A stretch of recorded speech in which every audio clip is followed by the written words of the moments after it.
At 62, Margaret stood at the kitchen sink, hands submerged in warm, soapy water, slowly rinsing a plate from the dinner neither of them had really tasted. Outside, the late autumn light was beginning to fade. The hum of the refrigerator was the only sound in the room. Her husband sat in his usual chair, reading the news on his tablet, glasses slipping slightly down his nose. And that's when she said it, barely above a whisper. "I don't think he even sees me anymore." It wasn't spoken in bitterness. There was no rage, no accusation, just a quiet truth. The kind that settles into your bones when the kids are grown. The house is quieter than it used to be. And you realize the man you share your life with has become more like a roommate than a partner. He's still there. But the we you once were feels like a faded photograph tucked into a drawer you rarely open.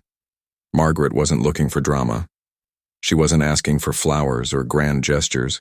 She wasn't even sure what she needed. But in that moment, alone in the soft hum of a shared silence, she realized something. She didn't just feel lonely. She felt invisible. And that is a pain older women know too well. The feeling of showing up every day, loving, cooking, supporting, holding the pieces together, and yet somehow disappearing in plain sight. But this isn't the story of a woman who gave up. This isn't the end of something, this is the beginning. Because what Margaret did next, the simple, human choice she made, is the reason her love didn't just survive decades of drift. It bloomed again. It deepened. It came back to life in a way she never thought possible. And if you've ever stood in a kitchen like that, or laid awake at night wondering if this is just what marriage becomes, if you've ever asked yourself, is it too late to feel desired, to be heard, to be chosen again? Let me tell you, you are not alone. This story is for you. Because thousands of women, older, wiser, full of history and heartbreak, are quietly transforming their relationships. They are saving their marriages. And not by changing their husbands, but by reclaiming their own voice, their courage, their joy. And so can you. So stay with me. Because Margaret's story may feel like yours. And what happens next just might change everything. It begins with the quiet ache. Most marriages don't collapse from chaos. They dissolve in silence. It doesn't happen in a single moment.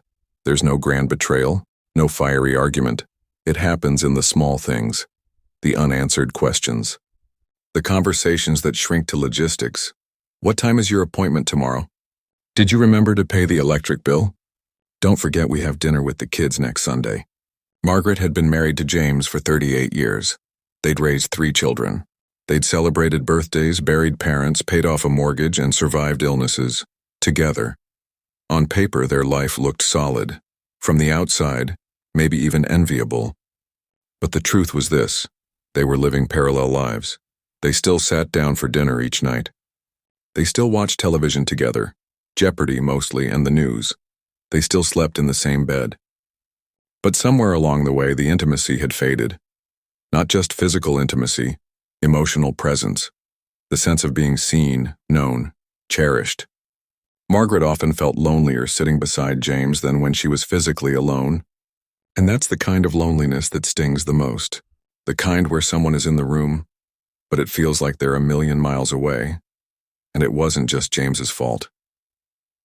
Margaret had stopped speaking up. She didn't want to rock the boat. She didn't want to be too much or too needy. She told herself this is just how it goes after so many years. She settled into a rhythm where her desires were background noise, muted, tamed, private. But here's the truth that no one talks about enough. Millions of older women, across cultures, across countries, carry this same quiet ache, this longing for connection, this grief over what was lost or what never got to be. And many tell themselves, this is just life now. It's too late to change. I should be grateful. At least we're still together. But under that gratitude lives a woman who still wants to be held, heard, desired, and chosen. And what turned Margaret's story around wasn't a loud confrontation. It wasn't a counselor or a retreat or an ultimatum. It was something far more human, far more ordinary, and yet far more powerful. It was a moment of memory, because the shift didn't begin with what James did. It began with something Margaret remembered. A memory so vivid, so simple, that it stirred something she hadn't felt in years. And from that spark, a slow burning fire began to rise again. 2. The moment she chose to speak. The bravest thing she ever did wasn't yelling, it was telling the truth gently. It happened on a quiet Sunday afternoon. Margaret was cleaning out the hall closet, looking for old photo albums to send to her granddaughter. Dusty corners, forgotten shoeboxes, the scent of time tucked into paper and fabric. And there it was, a photograph she hadn't seen in years, folded into the back of an envelope, edges soft with age. She was 28, wearing a wide-brimmed hat, sun-kissed shoulders bare, laughing mid-spin on a beach in Portugal. James had taken the photo. Back then, they traveled with backpacks and film cameras. They made love on creaky hotel beds and stayed up too late talking about what they'd build together. Back then, she didn't ask for permission to feel alive, she just was. And seeing that picture, seeing her, didn't just spark nostalgia, it sparked grief. Because the woman in the photo hadn't vanished. She'd simply been quieted over the years. Tucked beneath errands and schedules and keeping the peace. Margaret stood there for a long time, just holding the picture. She whispered to it, "I miss you." That night after dinner, she didn't fill the silence with a TV show. She didn't ask what time he was waking up. She didn't fold back into the rhythm of comfort and detachment. Instead, she turned to him. And with her heart racing, not from fear but from truth rising up, she asked, "Do you miss me, the way we used to be?" James looked up, startled. His fork hovered in midair. For a moment, he didn't answer. She almost backpedaled, almost softened the moment with a joke. But then, he looked down, put the fork down, exhaled, and said, almost too quietly to hear, "Every day." And in that moment, something shifted. Not because they had solved anything, not because everything was suddenly okay, but because the silence had finally broken. The dam of pretense had cracked. She didn't accuse me. He didn't defend. They simply let the truth land between them. It wasn't a performance. It was a presence. And that's the part most people miss. It doesn't take grand declarations to change a marriage. Sometimes it begins with the simplest, rawest words. "I miss us. I want more. Do you still see me?" Margaret didn't yell. She didn't demand it. She remembered herself and brought that memory into the room, not to shame him, but to invite him back. And what happened next? It wasn't therapy. It wasn't a vacation or flowers or anything you'd see in a movie. It was something much more human, much more ordinary, and because of that, far more extraordinary. Small doors to big changes. Love doesn't return all at once. It tiptoes back through small open doors. After that night, after the truth hung tenderly between them like a question neither had dared ask in years, Margaret didn't expect fireworks. There was no dramatic transformation, no Hollywood moment. But there was something else, something quieter, and perhaps even more sacred. The next morning he made her coffee. Black, the way she liked it. And he placed it by her chair with a small nod, not saying much but saying everything. She didn't thank him aloud. She smiled, and in that quiet, something softened. Later that week, she suggested a walk. They hadn't gone for a walk without a destination in years. Usually, their errands were efficient side by side but distracted.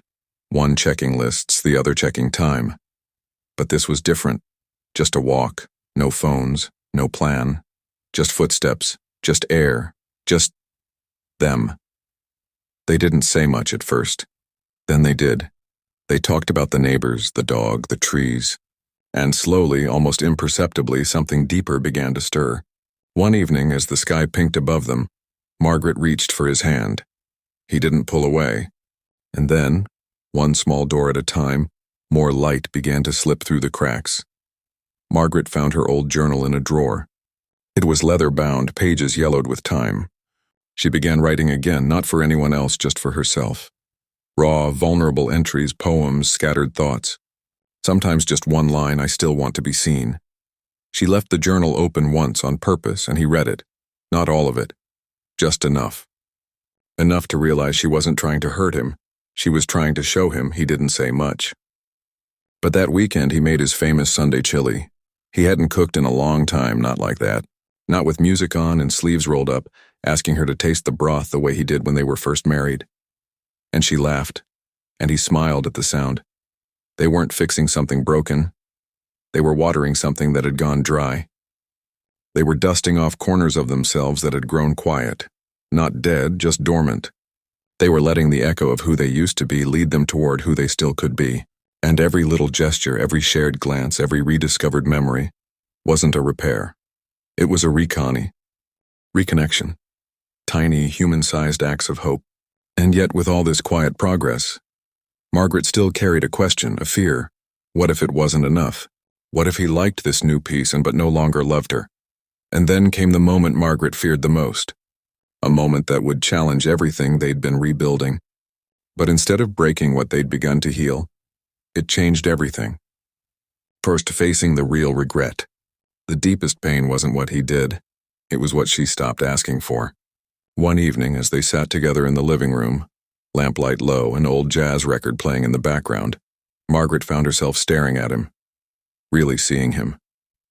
The man she had once dreamed about as a girl with flowers in her hair and fire in her heart. He was older now, softer in some places, quieter, but something about the way his eyes still flickered toward her in silence told her the man she fell in love with was still there. She drew in a breath. And then gently, more gently than she thought possible, she spoke. I need to tell you something, and it might sound small, but it isn't. He turned, alert, listening. For years I stopped needing things from you, not because I didn't want them, but because I convinced myself they didn't matter anymore. What kinds of things? He asked, his voice cautious, almost afraid of the answer. She swallowed. Affection, attention, laughter, being touched for no reason, being held for no reason, feeling wanted, feeling fun, and adventure, she whispered. I used to love spontaneity. Do you remember that time we danced barefoot in the driveway during that thunderstorm in '89? She paused, then admitted the truth. I buried those parts of me. I told myself it was maturity, but really, it was fear and sadness. I stopped believing they were possible. The room was silent. Then, his voice cracked slightly as he said, I thought you didn't want those things anymore. I've been waiting for a sign that it was okay to offer them again. It was a truth neither had dared speak for years. She had stopped asking, and he had stopped offering. Not because they didn't love each other, but because they both believed the other had already let go. And in that moment, the real regret surfaced. Not the missed trips, not the lost time, but the years they spent quietly aching beside each other, each afraid to reach first. Yet instead of letting that regret sink them, it became something else, fuel. Because in finally voicing her need, Margaret gave her marriage permission to breathe again, to become something new. Not a return to who they were, but a rediscovery of who they could be now, not out of duty, but desire. And from that night forward, they began what Margaret would one day call our second beginning. But even new beginnings come with tests. And the next one would challenge everything they thought they had finally found. Fark, you don't have to start over to begin again. Your story isn't over just because the old chapters are quiet. Margaret didn't wake up one day with a brand new husband. He didn't suddenly change into a poet or a mind reader. And she didn't become the woman she used to be. Instead, what they found together was something more real than romance. They found presence, they found intention. They found a new beginning right where they were. It started with something simple. Sunday mornings. They created a ritual. Just the two of them. No TV. No chores. No distractions. Coffee. Sunlight. And conversation. Not about bills or errands. Not about the kids or the weather. But about them. They called it Coffee with Soul. They asked each other one question each Sunday, and they promised to answer honestly, even if the truth was uncomfortable. Questions like, what are you afraid of lately? When did you last feel deeply connected to me? What do you miss that we used to do? What would make you feel more alive right now? Margaret said it was like slowly unlocking doors that had been shut for years. Each week one more window opened, one more wall softened, and what surprised her most? It wasn't just that she began to see him again. It was that he began to see her, Not as a wife, a mother, or a task manager, but as a woman. A woman with longing, creativity, desire, and voice. This wasn't therapy. It wasn't a 10-step program. It was the truth, spoken gently. It was curiosity, without judgment. It was love, without performance. And slowly their marriage became a living thing again. Not something to manage, but something to nurture. Margaret often said we didn't erase the old story. We just started a new chapter. And this time, we picked up the pen together. Because you don't have to leave, you don't have to run. You don't have to destroy what you built to find something meaningful. You can begin again, right where you are. You can bring fresh love into a familiar place. You can choose to see and be seen. You can open the door that you thought had been closed forever. And the best part, it's never too late, not at 50, not at 60, not at 72. And if Margaret could sit across from you right now, coffee in hand, smile in her eyes, here's exactly what she'd want you to know next. Your joy is still waiting for you. Don't believe the lie that it's too late. Your laughter, your light, your voice, they are not behind you. They are waiting inside you. You have lived decades. You have raised children, built homes, carried burdens, shown up every single day. But don't confuse endurance with the end. Don't mistake stillness for emptiness. Because what you've given to everyone else for years, your patience, your steadiness, your care now, it's time to give a little of that to yourself, to your soul, to your relationship, to the woman you still are and the marriage you still can have. Whether your marriage feels cold or just quiet, whether you sleep in the same bed or in separate emotional worlds, know this: you are not alone. Thousands of women, smart, strong, capable women, have felt what Margaret felt, invisible, lonely, doubtful that love could ever feel like it once did. But what changed Margaret's life wasn't a miracle. It wasn't a new man. It wasn't therapy or a retreat in the mountains. It was one moment of courage, one moment of saying, I miss us. Do you? And then, listening. It was choosing to turn toward her partner instead of away. It was deciding that love, like a garden, can bloom again if we just begin to water it. So now, dear soul, it's your turn, not to do it all at once, not to fix everything, but to take one step toward life again, toward connection, toward joy, because your story is not finished. Your joy is not behind you. Your marriage is not beyond hope. It may not look like it did at 28. It may be softer, quieter, more vulnerable, but it can be deeper, richer, more sacred than anything you imagined in your younger years. If Margaret's story touched something in you, like this video, not just for the algorithm, but to mark this moment as your own, comment below. What's one thing you wish you could say to your partner or to your younger self? Let your words help another woman feel less alone. Subscribe for more stories, tools, and truths that meet you where you are and walk with you forward. And above all, share this video with someone you love, a friend, a sister, a mother, a woman who may be quietly wondering if anyone else feels the way she does. Because here's the truth. It's never too late to choose joy together, not for Margaret, not for you, not today, not ever. There is still a chapter waiting to be written. And you, beautiful soul, still hold the pen.